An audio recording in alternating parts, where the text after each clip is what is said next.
Well, the Bush plan would require more student testing, punish and reward states for pupil performance, expand charter schools and literacy programs, fund billions in college scholarships, and offer school vouchers. Ambitious, you say? Well, will it work? That is really the question. Joining us to discuss the Bush education plan is Vicky Rafel of the National Parent Teacher Association and Chris Braunlich with the Center for Education Reform. Thank you for joining us, both of you. Let's start with your take, both of you, and I'll start with you, ma'am. If you can tell us what you think of Secretary of Education Rod Page, his strengths and his weaknesses that he brings to the table. I listened very closely to his confirmation hearings, and he talked about many of the things that are important to us in PTA: parent involvement, safe and nurturing environments, support for public education, and he has quite a good record as far as we can tell in all of those areas. And Ms. Rafel, do you see any weaknesses on his part? Well, we have to find out how far he is willing to push the federal role in parent involvement. There needs to be a great deal of improvement there, and we're hopeful that he'll be doing some things there. We also have to watch with interest what he's going to do, about high-stakes testing, about vouchers, about charter schools, and how he's going to be sure that accountability is real and effective and involves the local communities. And Mr. Braunlich, what do you believe will be his strengths, and what are you most concerned about?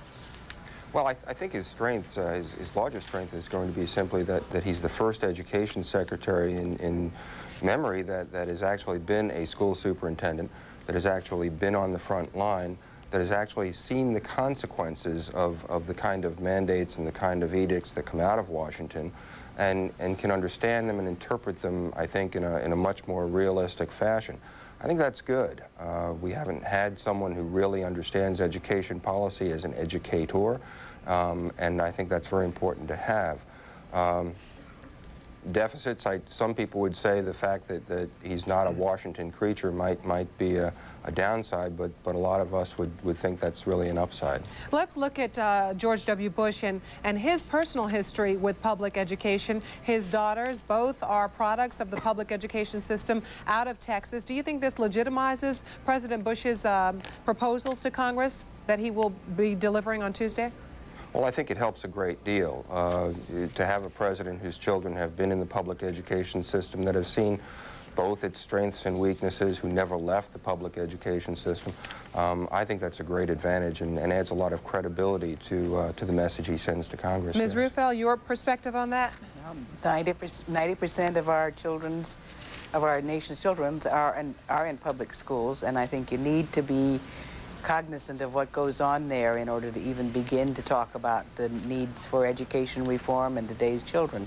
So it does give him an additional credibility. Let's start at the bottom and work our way up if we can, and try to do that quickly. Let's look at early childhood education. Of course, President Bush will be looking at the Head Start program very carefully, and some people in the Head Start program believe that their biggest fear, their worst nightmare, is really that the federal dollars will not continue to flow to the local level programs, that somehow that might get mixed up and those federal dollars will go to the state, thus making this more about politics than education. Your take on it, Ms. Rafel? We believe very strongly in local control and getting those dollars, which are really fairly modest dollars, as to where the children are.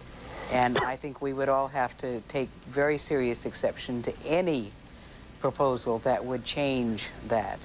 Have to have the money go to where the children are. Mr. Braunlich, they also believe in education that the real priority is licensed quality child care. When you look at the Work to Welfare program, that seems to be an area that has diminished, and people just aren't able to access that, especially in the inner cities. Your perspective?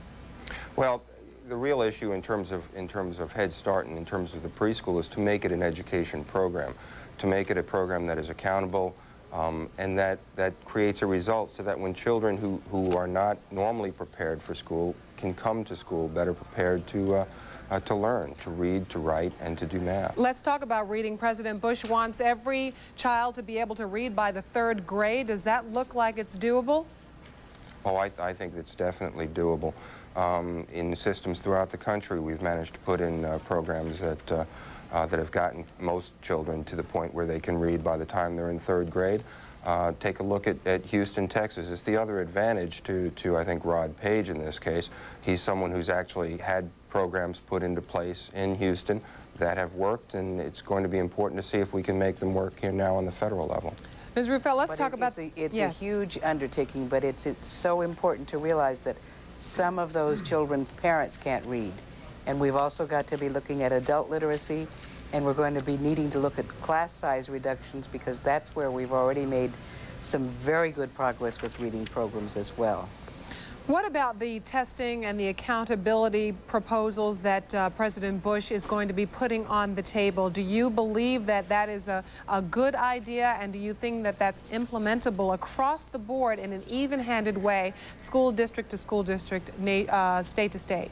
And accountability for schools is very important, being sure that every child succeeds and is not left behind. We have very serious concerns about high-stakes testing, which would mean that only one test would determine what happens to a child. We have very serious concerns about tests that measure schools against other schools without assuring that steps are taken to correct any problems, any deficiencies.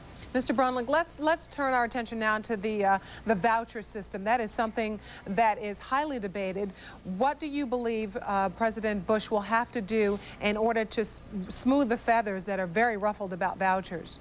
Well, first, I think it's important to say that I don't think there's any indication the Bush administration ever favored school choice for the sake of school choice. I think the option of parental choice was simply one of many parts of an accountability piece for schools that basically said, look, what we're going to do is we're going to hold schools accountable. We're going to test children and determine whether or not they are learning. We are going to provide that information to parents so that parents can make informed decisions. And then, at the end of the road, if you're a poor student who has brought Title I money to that school, and that school has not invested that money well, has not taught your child, we're going to empower the parents to be able to make another decision if they want to do that. I think that makes a great deal of sense. That's not parents being empowered, because what happens to those parents whose school children are not chosen to go to those private schools? Not every child is going to be able to get into a private school. And not every child is going to afford a voucher. There's not a lot of federal money that goes into public education, at less than 7% of the total education budget in the country. And how can we spend that money on vouchers when there are so many other important needs serving the disadvantaged children across our country? And Mr. Braunlich, I'm sure you have an answer for that, but unfortunately we don't have time to hear it. This is one of those conversations that could go on, and it's a very important conversation. Chris Braunlich and Vicky Rafel, we thank you both for joining us here on CNN Sunday.